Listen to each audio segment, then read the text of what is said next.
ವಿಶೇಷ ಚೇತನರ ಕೌಟುಂಬಿಕ ಜೀವನದ ಅನುಭವ, ಶಿಕ್ಷಣ, ಉದ್ಯೋಗ, ಸ್ವಾವಲಂಬನೆ, ಸಾಧನೆ, ವಿಚಾರ ವಿನಿಮಯ, ಸಮುದಾಯ ಮತ್ತು ಸರ್ಕಾರದಲ್ಲಿರುವ ಪುನರ್ವಸತಿ ಅವಕಾಶಗಳನ್ನು ಬಳಸಿಕೊಂಡು ಸಾಮರಸ್ಯ ಸಹಬಾಳ್ವೆಯೊಂದಿಗೆ ಬದುಕನ್ನು ಹಸನಾಗಿಸಿಕೊಂಡು ಇತರರಿಗೆ ದಾರಿದೀಪವಾಗುವ ಕಾರ್ಯಕ್ರಮವೇ ದಿವ್ಯಾಂಗ ದೀಪ್ತಿ.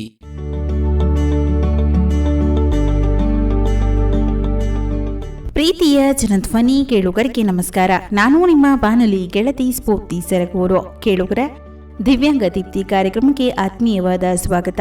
ಕೇಳುಗರ ದಿವ್ಯಾಂಗ ದೀಪ್ತಿ ಭರವಸೆಯ ಬೆಳಕು. ಕೇಳುಗರ ಇವತ್ತು ವಿಶೇಷವಾಗಿ ನಮ್ಮ ದಿವ್ಯಾಂಗ ದೀಪ್ತಿ ಕಾರ್ಯಕ್ರಮದಲ್ಲಿ ಸಿಪಿ ಮಗುವಿನ ಬೆಳವಣಿಗೆಯಲ್ಲಿ ಪೋಷಕರ ಪಾತ್ರ ಮತ್ತು ಒಂದು ಸಮಸ್ಯೆ ಬಗ್ಗೆ ಕುರಿತು ನಮ್ಮ ಜೊತೆ ಮಾತನಾಡಲಿದ್ದಾರೆ HD ಕೋಟೆ ತಾಲೂಕಿನ ಮೇಟಿಕುಪ್ಪೆ ಗ್ರಾಮದ ಕುಮಾರಿ ಧನಲಕ್ಷ್ಮೀರವರು.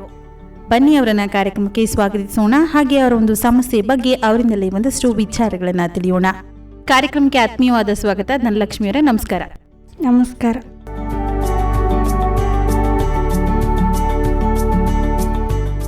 ಮೊದಲಿಗೆ ನಮ್ಮ ಜನಧ್ವನಿ ಕೇಳುಗರಿಗೆ ನಿಮ್ಮೊಂದು ಕಿರುಪರಿಚಯವನ್ನ ಮಾಡಿಕೊಡಿ.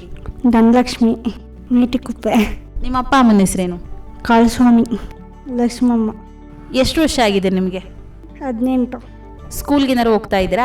ಸ್ಕೂಲ್ಗೇನು ಹೋಯ್ತಾಯಿಲ್ಲ, ಓಡಿಸ್ಬಿಟ್ರು. ಎಷ್ಟು ಗಂಟೆ ಓದಿದ್ದೀರಾ ನೀವು? SLC ಮುಗೀತು, ಅದಾಗಲೇ ಮುಗ್ದೋಯ್ತು. ಕಾಲೇಜ್ಗೆ ಹೋಗಿದ್ರಾ? ಇಲ್ಲ. ಯಾಕೆ ಹೋಗಿಲ್ಲ, ನಡೆಯೋಕ್ಕಾಗಲ್ಲ. ಏನು ಸಮಸ್ಯೆ ಇದೆ ನಿಮಗೆ? ಸ್ವಂಟ ನೋವು. ಎಲ್ಲೂ ಓಡಾಡಲ್ವಾ?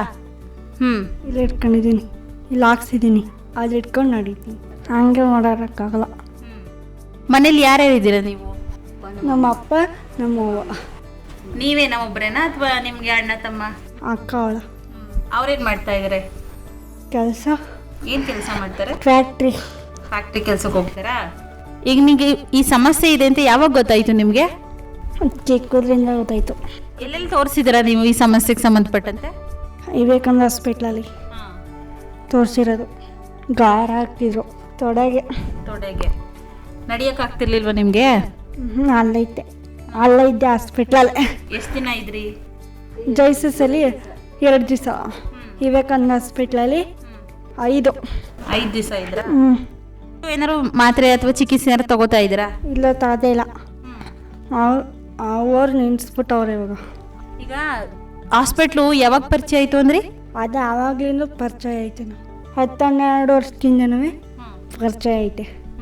ಈಗ 10-12 ವರ್ಷದಿಂದ ಸಂಸ್ಥೆ ನಿಮಗೆ ನಿರಂತರವಾಗಿ ಚಿಕಿತ್ಸೆ ಕೊಡ್ತಾ ಇದ್ದೀನಿ ಅಂತ ಹೇಳಿದ್ರಲ್ಲ, ಥೆರಪಿ ಏನಾದ್ರು ತಗೋತಿದ್ರಾ? ಪೂರ್ಣಿಮಕ್ಕ ಕೊಡ್ತಿದ್ದು. ಕಾಲನ್ನೆಲ್ಲ ಮಸಾಜ್ ಮಾಡ್ತಿದ್ದು, ಎದ್ದು ಕೂರ್ಸೋದು, ನಾಡಿಸೋದು, ಬೆಲ್ಟೆಲ್ಲ ಹಾಕೋದು, ಅದೆಲ್ಲ ಮಾಡ್ತಿತ್ತು. ನಿನ್ಸೋದು, ಆಮೇಲೆ ಮಂಡಿಗೆಲ್ಲ ಹಾಕೊಂಡು ಎತ್ತು ನಿನ್ಸೋದು, ಬಾಲಲ್ಲಿ ಎಕ್ಸಸೈಸ್ ಮಾಡಿಸೋದು, ಅವೆಲ್ಲ ಮಾಡ್ತಿತ್ತು. ಈಗ ಅಲ್ಲಿಂದ ಬಂದು ಕೊಟ್ಟಂತ ಥೆರಪಿನ ಮನೇಲೂ ಪ್ರಯತ್ನ ಮಾಡ್ತಿದ್ರಾ? ಮಾಡ್ತಿದ್ದೆ. ಯಾವ ಥರ? ಕೈಕಾಲು ಮುಗಿಯೋದು, ಬೆನ್ನೆಲ್ಲ ಇದು ಮಾಡೋದು, ಎದ್ದು ಕೂರ್ಸೋದು, ಆ ಥರ ಎಲ್ಲ ಮಾಡ್ತಿದ್ರು. ಯಾರು ನೋಡ್ಕೋತಾರೆ ನಿಮ್ಮನ್ನ ಅತಿ ಹೆಚ್ಚಾಗಿ? ನಾಗಮ್ಮ. ಯಾರವರು? ನಮ್ಮ ನಾಗವ್ವ. ನಿಮ್ಮನ್ನು ನೋಡ್ಕೋತಾರೆ. ಅಪ್ಪ ಅಮ್ಮ ಏನು ಮಾಡ್ತಾರೆ? ಜಮೀನು ಕೆಲಸ. ಪೆನ್ಷನ್ ಬರ್ತಿದೆಯಾ? ಬರ್ತದೆ. ಎಷ್ಟು ಬರುತ್ತೆ? 1200. ನಿನ್ಸ್ಬಿಟ್ಟವ್ರೆ ಅದನ್ನೂ. ಈ ಸಮಸ್ಯೆ ಇದೆ ಅಂತ ಗೊತ್ತಾದ್ಮೇಲೆ ನೀವೆಲ್ಲೂ ಹೊರಗಡೆ ಹೋಗ್ಲಿಲ್ಲ? ಕೆಂಚನಹಳ್ಳಿಗೆ ಹೋಯ್ತಿದೆ, ಎಣ್ಣೆ ಮಸಾಜ್ಗೆ. ಇವರೇ ಕರ್ಕೊಯ್ತಿದ್ದು ಆ ಕೈನೇ. ಎಲ್ಲ ವ್ಯಾನೆಲ್ಲ ಮಾಡಿ ಇದು ಗಾಡಿ ಎಲ್ಲ ತುಂಬ್ಕೊಂಡು ಕರ್ಕೊಂಡು ಹೋಯ್ತಿದ್ದೆ ಇವರೇ. ಕ್ಯಾಂಪ್ಗೆಲ್ಲರೂ ಹೋಗಿದ್ದೀರಾ? ಇಲ್ಲ, ಇವರೇ ಕರ್ಕೊಯ್ತಿದ್ದು ಸರ್ಗುರವರು. ಕೆಂಚನಹಳ್ಳಿ ಹಾಲ್ಗೆಲ್ಲ ಹೋಯ್ತಿದ್ದು. ಒಟ್ಟಾರೆ ಇದನ್ನೆಲ್ಲ ನೋಡಿದಾಗ ಏನನ್ಸುತ್ತೆ ನಿಮಗೆ? ಇಷ್ಟ ಆಯ್ತಿತ್ತು, ಖುಷಿ ಆಯಿತು. ಧನ್ಯವಾದಗಳು. ಧನ್ಯವಾದಗಳು.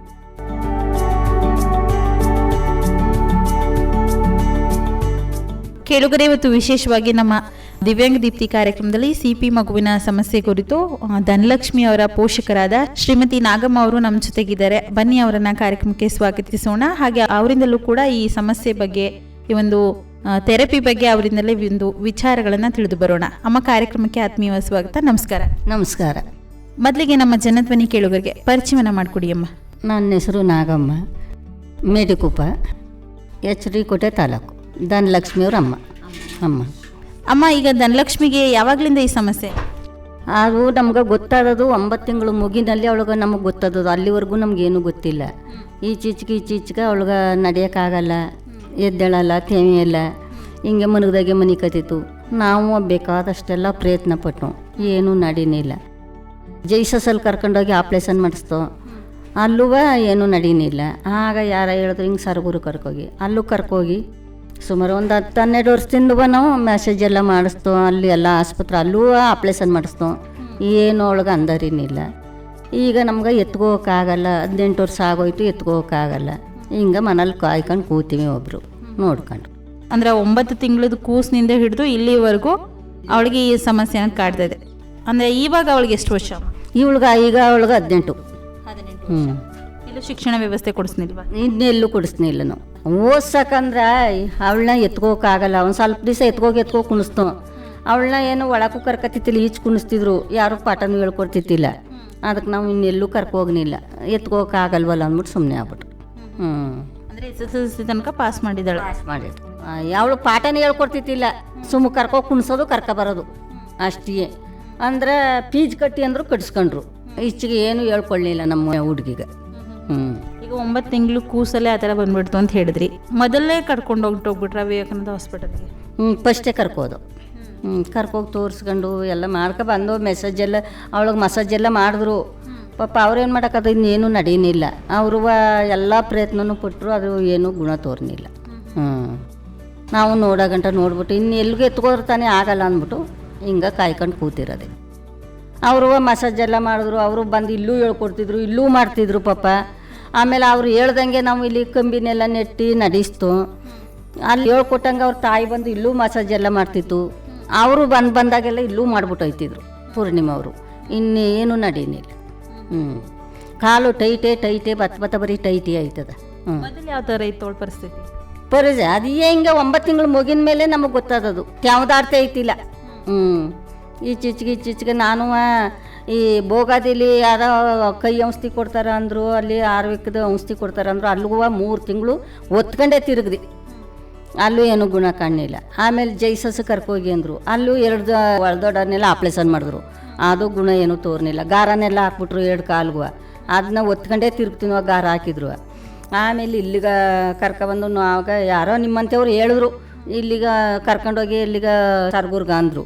ಆಗ ಅಲ್ಲಿ ಕರ್ಕೋದ್ಮೇಲೆ ಅವರು ಸ್ವಲ್ಪ ಕೈ ಕಾಲನ್ನೆಲ್ಲ ಮುರಿದು ಇದು ಮಾಡ್ತಾಯಿದ್ರು. ಇವಳು ಇಷ್ಟಪಟ್ಟು ನಡೆದ್ರೆ ಎಲ್ಲ ಸರಿ ಆಯ್ತದೆ. ಇವಳು ಇಷ್ಟಪಡಲ್ಲ, ಸುಮ್ಮ ಕೂತಂಗೆ ಕೂತ್ಕೊಬಿಡ್ತಾಳೆ. ಹೇಳ್ದವ್ರು ಮಾತು ಕೇಳಲ್ಲ. ಅವ್ರು ಬಂದು ಬೆದರಿಸ್ತಿರೋ ದಿವ್ಸಕ್ಕೆ ಮಾತ್ರ ಸರಿ ನಡೀತಾಳೆ, ಇಲ್ಲರ ಸುಮ್ಮ ಕೂತಂಗೆ ಕೂತ್ಕೊತಾಳೆ. ಇನ್ನು ನಾವೇನು ಮಾಡೋಕ್ಕಾದದು? ಇನ್ನು ಅವ್ರ ತಾಯಿ ಎಲ್ಲಿ ಗಂಟ ಒತ್ಕೊ ತಿರ್ಗೋಕ್ಕಾದದು? ಆಗ ಗಂಟ ಒತ್ಕೊ ತಿರುಗ್ತೀವಿ. ಇನ್ನು ಆಗಲ್ಲ ಅಂತ ಕಲ್ಕೊಳ್ಳೋಣ. ಎತ್ತಕ್ಕೂ ಆಗಲ್ಲ, ಕಟ್ಟಕ್ಕೂ ಆಗಲ್ಲ. ಇಷ್ಟೇನ. ಸತತವಾಗಿ 9 ತಿಂಗಳಿಂದ 18 ವರ್ಷ ತನಕ ಅವಳನ್ನು ನೀವು ಕಾಪಾಡ್ತಾನೆ ಬರ್ತಾ ಇದ್ದೀರಾ. ಟ್ರೀಟ್ಮೆಂಟ್ ಎಲ್ಲ ಥೆರಪಿ ಎಲ್ಲ ಕೊಡ್ತಿದ್ರಲ್ಲ, ಹಂತವಾಗಿ ಬೆಳವಣಿಗೆ ಹೊಂತ ಬಂದ್ಲ ಏನು? ಹಂತವಾಗಿ ಬೆಳೀತಾ ಬಂದ ಅಂದರೆ ಈಗಲೂ ಅವ ಮನ್ಸಾರ ಹೇಳೋದು ನಡೆಯೋದು ಮಾಡಿದ್ರೆ ಈಗಲೂ ಅವಳು ಎದ್ದೇಳ್ಬೋದು ಮುಗ್ಗಿಸ್ಕೊಂಡು. ಹೆಂಗೆ ತಾರಾಡ್ಕೊಂಡ್ಯಾರ ನಡಿಬೋದು. ನಮ್ಮ ಮಾತು ತಗೊಳ್ಳಲ್ಲ, ಹೇಳಿದ ಮಾತನ್ನೇ ಕೇಳಲ್ಲ. ನಾವು ಅವ್ರ ಅಪ್ಪ ನಾವು ಎಲ್ಲ ಹೇಳ್ತೀವಿ, ಹೇಳ್ದು ಕೇಳಲ್ಲ. ಆ ಕಂಬಿ ಬಿಟ್ರೆ ಕಂಬಿಲಿ ಒಂದು ಸ್ವಲ್ಪ ನಡೀತಾಳೆ. ಈಗ ಅವರು ಹೇಳ್ಕೊಟ್ಟೊಟ್ಟಿಂದ ಒಂದು ಸ್ವಲ್ಪ ಇದು ಮಾಡ್ತಾವಳೆ, ಏನು ಎಕ್ಸಸೈಸ್ ಮಾಡ್ತಾಳೆ. ಅವರು ಹೇಳಲಿಲ್ಲ ಅಂದರೆ ಸುಬ್ಬ ಕೂತಿರ್ತಾಳೆ. ಇಷ್ಟೇ. ಇನ್ನೆಲ್ಲ ಒತ್ಕೊ ತಿರ್ಗವ್. ಇನ್ನು ಬತ್ತ ನಮಗೂ ವಯಸ್ಕಳೀತು, ಇನ್ನು ಎತ್ಕೊ ತಿರ್ಗಕ್ಕ.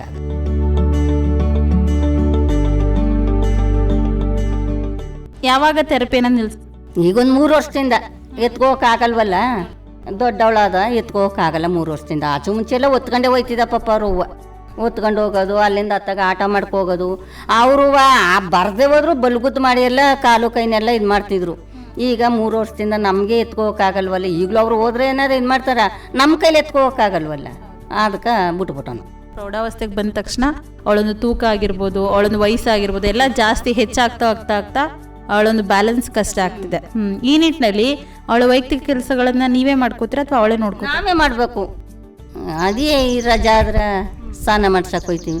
ಆಮೇಲೆ ಬಾತ್ರೂಮ್ಗೆ ಹೋಗ್ಬೇಕು ಅಂದ್ರೆ ಕರ್ಕೊ ಕುಣಿಸ್ತೀವಿ. ಊಟ ಅವಳೇ ಮಾಡ್ತಾಳೆ. ಊಟ ಒಂದು ಅವಳು ಮಾಡ್ಕೊತಾಳೆ. ಇನ್ನೆಲ್ಲ ನಾವೇ ಮಾಡಬೇಕು. ಊಟ ಒಂದು ಅವಳು ಮಾಡ್ಕೊತಾಳೆ. ಕೊಟ್ರೆ ಕೂತ್ಕೊಂಡು ಊಟ ಮಾಡ್ತಾಳೆ. ಇಷ್ಟು ಬಿಟ್ರೆ ಇನ್ನೇನೂ ಇಲ್ಲ, ಎಲ್ಲ ನಾವೇ ಮಾಡಬೇಕು. ಅಮ್ಮ, ಈ ನಿಟ್ಟಿನಲ್ಲಿ ಈ ಥರದೊಂದು ವಿಶೇಷ ಮಗು ಮನೇಲಿದೆ ಅಂತಂದರೆ ಸಾಕಷ್ಟು ಜನ ಮಾತಾಡ್ತಾರೆ. ಈ ನಿಟ್ಟಿನಲ್ಲಿ ಏನಾದ್ರು ಸಮಸ್ಯೆ ಎದುರಾದ್ವಾ? ಆಡ್ಕೋತಾರೆ. ಅದಕ್ಕೆಲ್ವಾ ನಿಮಗೆ ತಕ್ಕ ಹುಟ್ಟದ ಮುಟ್ಟದ, ಈಗ ನೀವು ಅನ್ಭೋಗಿಸಿ ಕಷ್ಟನ ಅನ್ಕೊಂಡೆಲ್ಲ ಹುಟ್ಟದ ಅನ್ಕೊಂಡೆಲ್ಲ ಮಾತಾಡ್ತಾರ. ಅಯ್ಯೋ ಅವಳ ಹೆಸ್ರಿಗೆ ಏನಾರ ಮಾಡಿಬಿಡಿ, ಒಂದು ಅಂಗಡಿ ಹಾಕಿ ಕುಣಿಸ್ಬಿಡಿ ಮಟ್ಟಿ ಅನ್ಕೊಂಡು ಎಲ್ಲನೂ ಇನ್ನೇನು ಮಾಡ್ದಾರಿ. ಇಲ್ಲರ ತಗ ಏನು ಮಾಡಿ ಅವ್ರ ಅಪ್ಪ ಅವರು ಅಂತಾರೆ, ಅಯ್ಯೋ ನಾವು ಸಾಯ ಗಂಟೆ ಇರಲಿ, ನಾವು ಸತ್ತ ಮೇಲೆ ತಕ್ಕ ಕೈಲಿ ಆಗಲ್ಲ ಅಂದಾಗ ಜನಗಳ ಕೈಲಿ ಆಡ್ಸಕ್ಕೆ ಬಿಡಬಾರ್ದು ಅಂತಾರೆ. ಅದು ನೋಡಿದ್ರೆ ಹೊಟ್ಟೆ ಉರಿತದ. ಏನು ಮಾಡೋ, ನಾವು ಯಾರಿಗೆ ಹೇಳೋ?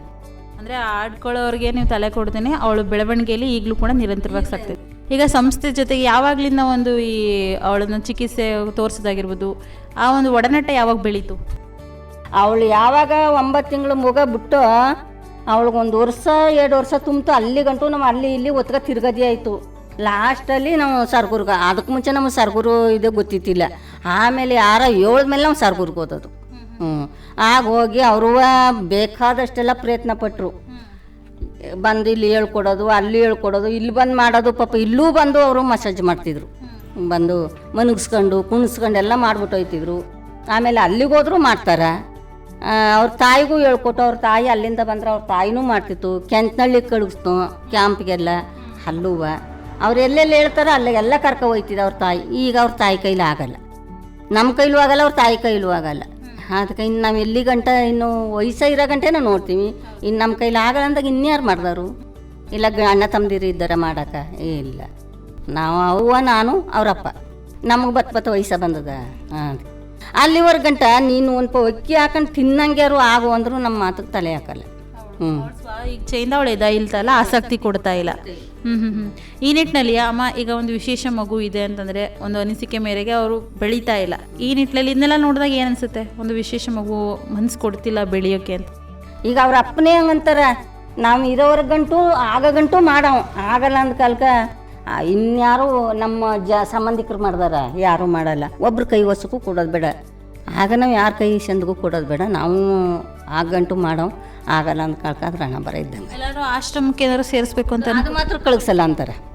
ಆಶ್ರಮಕ್ಕೆ ಮಾತ್ರ ನಾ ಸತ್ರು ಕಳಿಸಲ್ಲ ಅಂತಾರೆ. ಅಲ್ಲಿ ಹೊಡೆಯೋದು ಬಡಿಯೋದು ನೋಡ್ಬಿಟ್ಟಾರಲ್ಲ, ನಾವು ಕಳಿಸಲ್ಲ ಎಲ್ಗೂ. ನಾವು ಇರೋವರೆಗಂಟು ಸಾಕು, ಹಚ್ಕದ್ರ ಪ್ರಯತ್ನ ಮಾಡಿಲ್ಲ. ಈ ನಿಟ್ಟಿನಲ್ಲಿ ಮನೇಲಿ ಅವಳನ್ನ ಹೇಗೆ ನೋಡ್ಕೋಬೇಕು? ಬೆಳಗಿನ ಸಂಜೆ ಅವಳ ಜೊತೆಗೆ ಏನಿರ್ಬೇಕಾ ನೀವು? ಬೆಳಗಿನ ಕಲ್ಕೊಂಡು ಅವಳ ಜೊತೆಲಿ ನಾವು ಬಾತ್ರೂಮ್ಗೆ ಹೋಗ್ಬೇಕು ಅಂದ್ರೆ ಕರ್ಕೋಬೇಕು. ಅವಳು ಕೇಳಿದಾಗ ಅವಳು ಓಡಿ ಅವು ಎಲ್ಲಿ ನಿಂತಿರ್ತಾಳೆ ಅಲ್ಲಿ ಕರೆದ್ರೆ ಅಲ್ಲಿ ಓಡೋಗಿ ಎತ್ಕೊ ಬರ್ಬೇಕು ಒಳಕ. ಆಗದೆ ಹೋದ್ರು ಬಲ್ಗುದ್ನಲ್ಲಿ ಎತ್ಕೊಬತ್ನಿ. ಈ ನಿಟ್ಟಿನಲ್ಲಿ ಸಂಸ್ಥೆಯಿಂದ ಥೆರಪಿ ಅಥವಾ ಕ್ಯಾಂಪ್ ಏನಾದ್ರು ಅಟೆಂಡ್ ಮಾಡಿದ್ದೀರಾ? ಅವ್ರು ಹೋಗಾರ, ಕ್ಯಾಂಪ್ಗೆಲ್ಲ ಹೋಗಾರ. ಅವರು ಎಲ್ಲ ತನಕ ಯಾರು ಹೇಳ್ತಾರ ಅಲ್ಲಿ ಎಲ್ಲ ಒತ್ಕೊತಿರ್ಗಳ. ಏನು ಅಂದರೀತೆ ಇಲ್ಲ. ಎಲ್ಲ ರೀತಿಯ ಪ್ರಯತ್ನಗಳನ್ನು ಕೂಡ ಅವ್ರ ಅಮ್ಮ ಮಾಡಿದ್ದಾರೆ.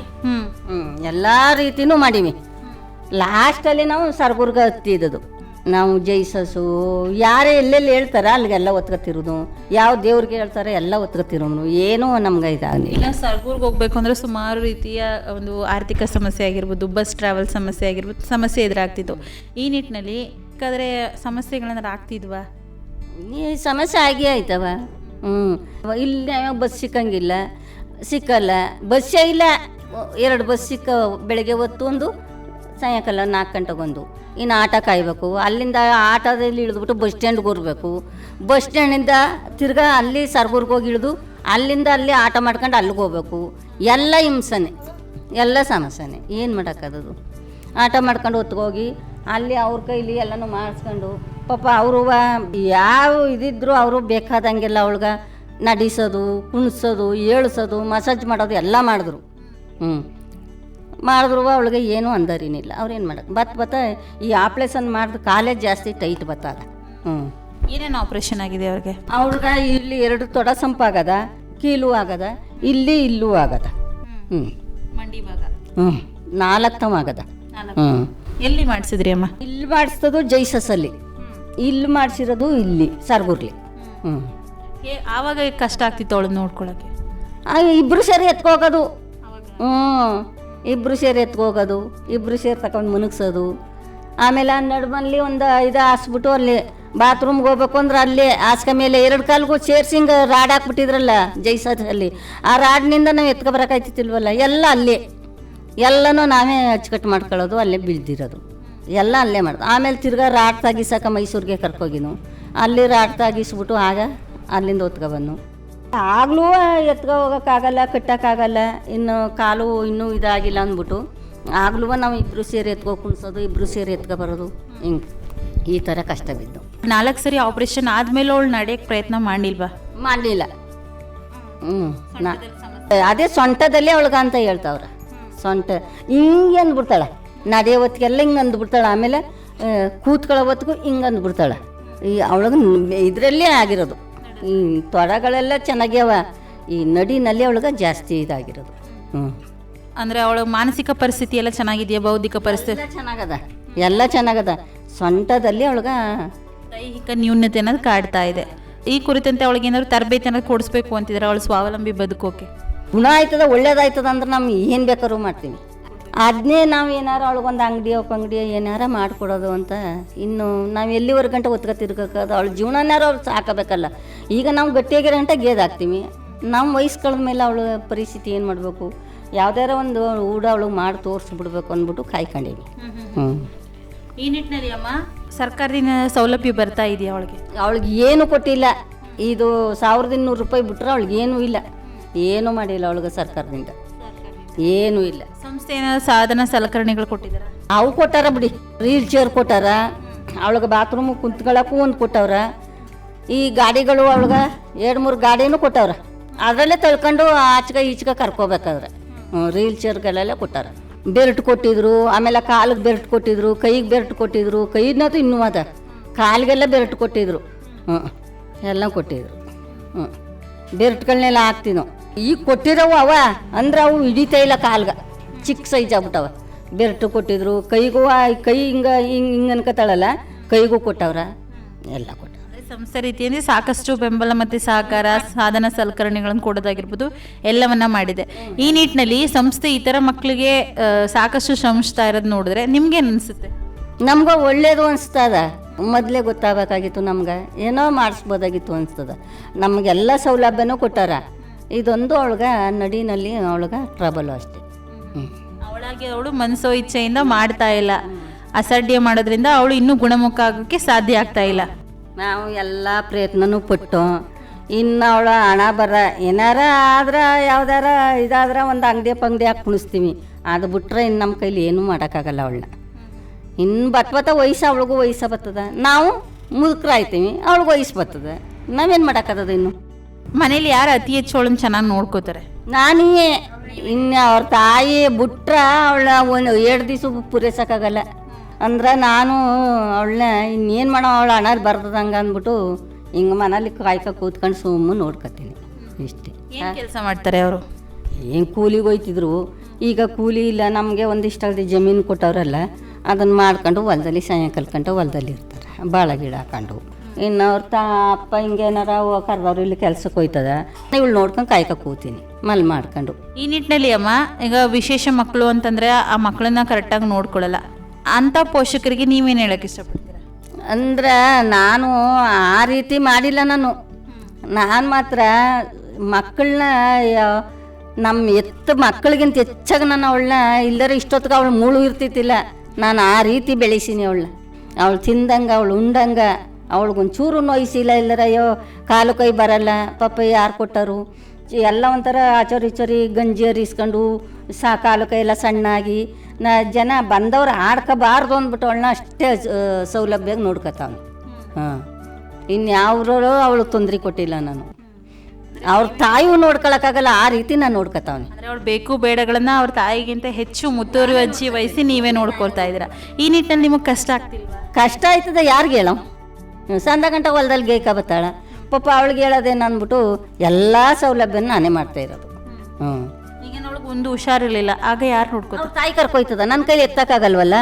ಆಸ್ಪತ್ರೆಗೆ ಅವ್ರ ತಾಯಿ ಕರ್ಕೊಯ್ತದ, ಬೈಕ್ನಲ್ಲಿ ಕರ್ಕೋಗಿ ಬೈಕ್ನಲ್ಲಿ ಕರ್ಕೊಬತ್ತಾರೆ.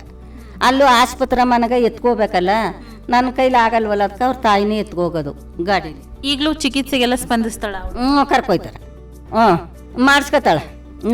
ನಾವೇ ಹೋಗೋ ನಡ ಅಂತಾಳೆ, ಹುಷಾರು ತಪ್ಪಿದ್ರು ಹೋಗೋ ನಡಿ ಅಂತಾಳೆ. ಅವೆಲ್ಲ ಚೆನ್ನಾಗದ. ಗ್ಯಾರೆ ಬಿದ್ದುಬಿಟ್ರೆ ನಡ್ರಿ ಆಸ್ಪತ್ರೆಗೆ ಹೋಗ್ಬೇಕು ಅಂತಾಳೆ ಅಂತ ಹೆಂಗಸು ಅವ. ಎಲ್ಲ ಅವ್ರ ತಾಯಿ ಆಸ್ಪತ್ರೆ ಎಲ್ಲ ಅವ್ರ ತಾಯಿ ಕರ್ಕೊಯ್ತದ. ಮನೇಲಿ ಮಾತ್ರ ಎಲ್ಲ ನಾನು ನೋಡ್ಕೊಂಡು ಮನೇಲಿ ಮಾಡ್ಕೊಂಡು ಅದ್ರ ನೋಡ್ಕೊಂಡು ಹಿಂಗೆ ಕಾಯ್ಕೋತೀನಿ. ಈಗ ಈ ನಿಟ್ಟಲ್ಲಿ ಅಂಥ ಮಕ್ಕಳು ನೋಡ್ಕೊಳ್ಳಲ್ಲ, ಅಂಥ ಪೋಷಕರಿಗೆ ನೀವೇನು ಹೇಳ್ತೀರಾ? ಈಗ ಮುತುವರ್ಜಿ ನೋಡ್ಕೊಳ್ಳೋಕ್ಕೆ ಒಬ್ರು ಬೇಕು, ಇಂಥ ಮಕ್ಕಳು ನೋಡ್ಕೊಳ್ಳೋಕ್ಕೆ. ಇಂಥ ಮಕ್ಕಳು ನೋಡ್ಕೊಳ್ಳೋದೇ ಇಲ್ಲ ಕೆಲವರು, ಅಂಥ ಪೋಷಕರಿಗೆ ನೀವೇನು ಹೇಳ್ತೀರಾ? ನಾನು ಮಾತ್ರ ಒಪ್ಪಲ್ಲ ಅದನ್ನ. ಪಾಪ ಅವು ಯಾರನ್ನ ಕೇಳ್ದವು? ನಮ್ಮಿಂದೆ ಬಂದಿರೋದಲ್ವಾ, ಅದನ್ನು ನೋಡ್ಕೊಳ್ಳೇಬೇಕು. ನೋಡ್ಕೊಳ್ದ್ರೆ ಅವೇ ಯಾರಿಗೆ ಹೇಳ್ದವು ಅಲ್ವಾ? ದೇವ್ರ ಮಕ್ಕಳು ಅಂತ ಅವಕ್ಕ ಜನ ಏನಂತಾರ, ಅಯ್ಯೋ ಆ ಮಕ್ಕಳನ್ನ ಪರಿಸ್ಥಿತಿ ನೋಡಪ್ಪ, ಯಾರು ಮನೇಲಿ ಹಚ್ಕಟ್ಟ ನೋಡ್ಕೊಳ್ದ್ರೆ ಹಿಂಗೆ ಮಾಡ್ಬಿಟ್ರ ಅಂತಾರ. ಹಂಗೆ ಅನ್ಸ್ಕೋಬಾರ್ದು ಅಂತ ಅವಳಿಗೆ ನಾನು ಅಷ್ಟು ಸೌಲಭ್ಯ ಮಾಡ್ತೇವೆ. ನಾನು ಹಂಗೆ ನೋಡ್ಕೊತಿರ ಗಂಟೆ ಅವ ಈಗ ಹಂಗಿರೋದು. ಚೆನ್ನಾಗಿ ಬೆರೀತಾಳ, ಎಲ್ಲರ ಜೊತೆಲೂ ಯಾರು ಬಂದರೂ ಚೆನ್ನಾಗಿ ಮಾತಾಡ್ತಾಳೆ. ಆಮೇಲೆ ಇಲ್ದೇವ್ರು ಕೊಡಿ ಅವ್ರಿಗೆ ಅಂತಾಳೆ. ಯಾವ ಜನ ಬಂದರೂ ಅದೊಂದು ಬುದ್ಧಿ ಎಲ್ಲ ಚೆನ್ನಾಗದ. ಅವಳಿಗೆ ಸೊಂಟಲ್ಲಿ ಒಂದು ಅವಳಿಗೆ ಇವಾಗೋದು ಅಷ್ಟೇ. ಸಂಸ್ಥೆಯಲ್ಲಿ ಏನಾದ್ರು ಜೀವನ ಅಭಿವೃದ್ಧಿ ಕೌಶಲ್ಯ ಅಥವಾ ಉದ್ಯೋಗಕ್ಕೆ ಸಂಬಂಧಪಟ್ಟಂತೆ ಏನಾದ್ರು ತರಬೇತಿ ತಗೊಳಕ್ಕೆ ಇಷ್ಟಪಡ್ತಾಳೆ ಅವಳು? ಅವೆಲ್ಲ ತಗೋತೀನಿ ಅಂತಾಳೆ. ಈಗಲೂ ಹೋಗೋ ನಡ್ರಿ ಅಂತಾಳೆ, ಈಗಲೂ ಹೋಗೋ ಅಂತಾಳೆ ಅವ್ರು. ಅವನ್ನ ನಾನು ಹೋಗ್ಲೇಬೇಕು ಧರ್ಮಸ್ಥಳಕ್ಕೆ ಕರ್ಕೊಯ್ತೀನಿ ಅಂದದ ಅಕ್ಕಯ್ಯ, ತಿರುಪತಿ ಕರ್ಕೊಯ್ತೀನಿ ಅಂದದ ಅಕ್ಕಯ್ಯ. ನಾನು ಅಂತವೇ ಮಡಿಕೊಂಡಿದ್ದಿ ಕಾಸ, ಹೋಗೋ ನಡ್ರಿ, ಅದಕ್ಕೆ ನಾನು ಕಾಸಿಲ್ವ ನಟ್ರಿ ತಗೊಂಡು ಅಂತಾಳೆ. ಅವೆಲ್ಲ ಚೆನ್ನಾಗದ ಅಂದ್ರೆ ಹೇಳ್ದವ್ರ ಮಾತು ಕೇಳಲ್ಲ, ಸೊಂಟ ಒಂದು ಐಬು. ಹೆಂಗೆ ಹಿಡ್ಕೊಂಡು ಕಂಬಿ ಗಿಂಬಿ ಹೊಸಿ ನಡೆಯವು, ಅವ್ರಿಗೂ ಹಿಂಸೆ ಕೊಡಬಾರ್ದು ಅನ್ನೋದು ಅವಳು ಆತ್ಮದಲ್ಲಿ ಬೆಳೆಯಲ್ಲ. ಏನು ಚಾಲೆಂಜ್ ಆಗಿ ಬದುಕಬೇಕು ಅನ್ನೋದು ಅವಳಿಗೆ ಅನ್ನಿಸ್ತಾ ಇಲ್ಲ. ಒಂಥರ ಪೆದ್ರಂಗೆ ಆಡೋದು. ಈಗ ವಿಶೇಷ ಚೇತನ ಅನ್ನೋದು ಒಂದು ಶಾಪ ಅಂತ ಕೆಲವರು ಜೀವನ ಮಾಡ್ತಾ ಇರ್ತಾರೆ. ಅಂಥವ್ರಿಗೆ ಏನು ಹೇಳಕ್ಕೆ ಇಷ್ಟಪಡ್ತೀರಾ ನೀವು ಒಬ್ಬ ವಿಶೇಷ ಮಗುವಿನ ತಾಯಿಯಾಗಿ? ನಾನು ಬೈಯೋದು ದಾರಿ ಕೊಡಲ್ಲ ನೋಡಿ. ಅದ್ರ ಹಣ ಬರ ಇದ್ದಂಗೆ ಆಯ್ತವ್ರಿ. ಯಾರು ಅದನ್ನು ಮಾತಾಡಕ್ಕೆ ಹೋಗ್ಬೇಡಿ, ಅನ್ನಕ್ಕೆ ಹೋಗ್ಬೇಡಿ. ಏನ ಅದ್ರ ಹಣಲ್ಲಿ ಬರ್ದದ ನಾವು ಇರೋವರ್ ಗಂಟ ನಾವು ನೋಡ್ಕೊತೀವಿ, ನೀವು ಯಾರೋ ಮಾತಾಡಕ್ಕೆ ಹೋಗ್ಬೇಡಿ ಅಂತೇನು ಅನ್ನೋದು. ಅವ್ರ ತಾಯಿ ಅವ್ರ ತಂದೆ ಬೋದ್ರು ನಾನು ಬೈಸಕ್ಕೆ ದಾರಿ ಕೊಡಲ್ಲ. ಬೈಬೇಡಿ, ಅದ್ರ ಹಣಲ್ಲಿ ಬರ್ದದು, ನಾವು ಇರೋವರ್ ಗಂಟ ನೋಡ್ಕೊಳ್ಳೋ, ಆಚೆಗೆ ಅದ್ರ ಹಣ ಬರೋ ಯಾರೂ ಬೈಬೇಡಿ ಅಂತೀನಿ. ನಾನು ಇದೊಂದಕ್ಕೆಲ್ಲ ನಾನು ಅಂಥ ಮಕ್ಕಳಿಗೆ ಯಾರಿಗಾದ್ರೂ ಹೇಳ್ತೀನಿ, ಪಾಪ ಅವಕ್ಕೆ ಬೈಬೇಡಿ, ಆಡಬೇಡಿ. ಈಚಲ್ ಪ್ರಪಂಚದಲ್ಲಿ ತೋರಿಸಲ್ಲ. ಈ ನಿಟ್ಟಿನಲ್ಲಿ ಅವಳಿಗೆ ಎಲ್ಲ ವಾತಾವರಣ ಪರಿಚಯ ಮಾಡ್ತೀರಾ ನೀವು? ಯಾರು ಬಂದರೂ ಈಚೆ ಕರ್ಕೊಬತ್ತೀನಿ. ಆ ಗಾಡಿಲೇ ತಿಳ್ಕೊಬಂದು ಅವ್ರಿಗೆ ಯಾವ ಜನ ಬೇಕು ಎಲ್ಲರೂ ಮಾತಾಡ್ತಾಳೆ. ರೋಡ್ಗಂಡು ತಿರ್ಗೋ ಜನನೆಲ್ಲ ಮಾತಾಡ್ತಾಳೆ. ಕಾಫಿ ಆಯ್ತಾ, ನೀವು ನಾಷ್ಟ ಮಾಡಿದ್ರಿ, ನೀವು ತಿಂಡಿ ಮಾಡಿದ್ರಿ ಅಂತ ಎಲ್ಲರನ್ನೂ ಮಾತಾಡ್ತಾಳೆ. ನಾನು ಯಾವ ಜನ ಬಂದರೂ ಈಚೆ ಕರ್ಕೊಬಂದು ಅವಳು ಪರಿಚಯ ಮಾಡಿಕೊಡ್ತೀನಿ.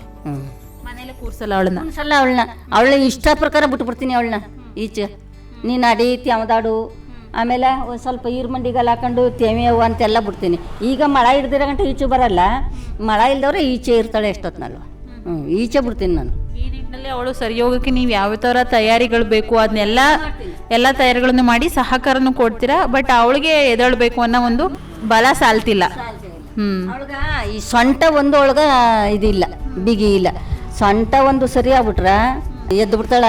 ಹಿಂಗೆ ಮುಗ್ಗುರು ಸವತ್ತಿಗೆ ಏನಾಯ್ತದ, ಹಿಂಗೆ ಚೆಳ್ಕಂದದೇನೋ ಹಿಂಗೆ ಅಂದು ಬಿಡ್ತಾಳೆ. ಆಗ ದಡ್ಡಾರನ ಬಿದ್ದೋಯ್ತಾಳೆ. ಈ ನಿಟ್ಟಿನಲ್ಲಿ ಈಗ ಅವಳನ್ನ ನೋಡ್ಕೋಬೇಕು ಅಂತಂದ್ರೆ, ಈಗ ಮನೆ ಅವಳನ್ನ ನೋಡ್ಕೋಬೇಕು, ನಿಮ್ಮ ಆರೋಗ್ಯ ನೀವೇ ನಿಗಾ ವಹಿಸ್ಕೋಬೇಕು, ಇದೇನಾರ ಕಷ್ಟ ಆಗ್ತಿದ್ಯಾ ನಿಮಗೆ? ಕಷ್ಟ ಆಯ್ತದ ಅಂದ್ಬಿಟ್ಟು ನಾವು ಬಿಟ್ಬಿಡಂಗೂ ಇಲ್ವಲ್ಲ, ನೋಡ್ಕೊಳ್ಳೇಬೇಕಲ್ಲ ಇರೋವ್ರ ಗಂಟ. ಈಗ ನಮಗೆ ಕಷ್ಟ ಅಂದ್ರೆ ರಾತ್ರಿ ಹೊತ್ತೆಲ್ಲ ಮನೆ ಕಣ್ಣು ನಳ್ತೀವಿ, ಬೆಳಕರಿಟ್ಲೆ ನೋಡ್ಕೊಳ್ಳೇಬೇಕಲ್ಲ. ಇನ್ಯಾರಿಗೆ ಹೇಳಾಗಿದ್ದು?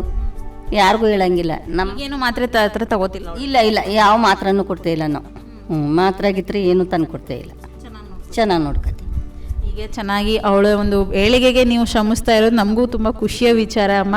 ಇಷ್ಟೊತ್ತು ನಮ್ಮ ಕಾರ್ಯಕ್ರಮದಲ್ಲಿ ಭಾಗವಹಿಸಿ ನಿಮ್ಮ ಮಗಳ ಒಂದು ಮಾಹಿತಿಯನ್ನು ತಿಳಿಸ್ಕೊಟ್ಟಿದ್ದಕ್ಕೆ ನಮ್ಮ ಪರವಾಗಿ ಹಾಗೂ ಕಾರ್ಯಕ್ರಮದ ಪರವಾಗಿ ಧನ್ಯವಾದಗಳು. ನಮಸ್ತೆ.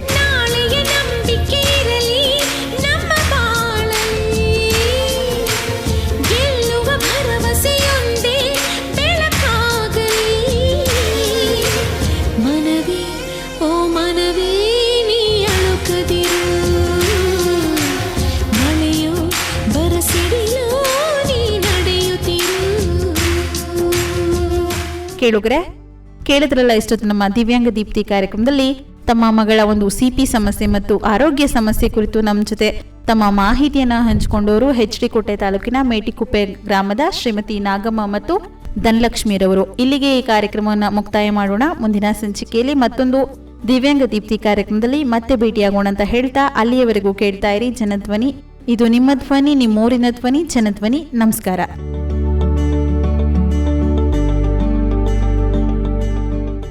ವಿಶೇಷ ಚೇತನರ ಕೌಟುಂಬಿಕ ಜೀವನದ ಅನುಭವ, ಶಿಕ್ಷಣ, ಉದ್ಯೋಗ, ಸ್ವಾವಲಂಬನೆ, ಸಾಧನೆ ವಿಚಾರ ವಿನಿಮಯ, ಸಮುದಾಯ ಮತ್ತು ಸರ್ಕಾರದಲ್ಲಿರುವ ಪುನರ್ವಸತಿ ಅವಕಾಶಗಳನ್ನು ಬಳಸಿಕೊಂಡು ಸಾಮರಸ್ಯ ಸಹಬಾಳ್ವೆಯೊಂದಿಗೆ ಬದುಕನ್ನು ಹಸನಾಗಿಸಿಕೊಂಡು ಇತರರಿಗೆ ದಾರಿದೀಪವಾಗುವ ಕಾರ್ಯಕ್ರಮವೇ ದಿವ್ಯಾಂಗ ದೀಪ್ತಿ.